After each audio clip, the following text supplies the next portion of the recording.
Common toilet problems you can fix yourself.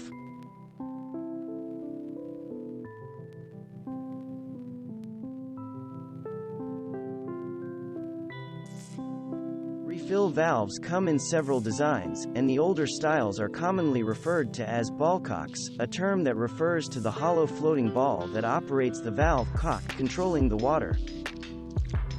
The second major component is the flush valve.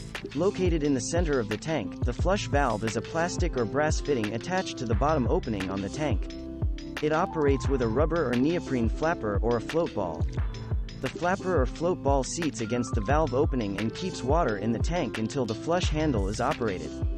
When the handle is depressed, a chain or lift wire connected to the handle rod lifts the flapper away from the valve seat and allows the water to flush down out of the tank and into the toilet bowl.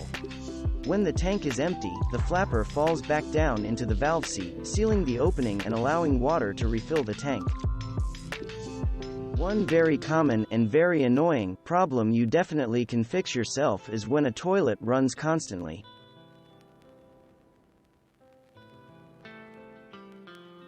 Another very easy problem to fix is when the flush handle becomes loose or disconnected from the rest of the tank. It usually requires one of two solutions. While most toilet problems originate in the tank, there's one that involves the base of the toilet, water seeping out around the base of the toilet bowl, along the floor. A clogged toilet is probably one of the most common toilet problems you'll encounter, but in most cases, there is no reason to call a plumber. A specialized toilet plunger with an internal cup or flange will handle most clogs.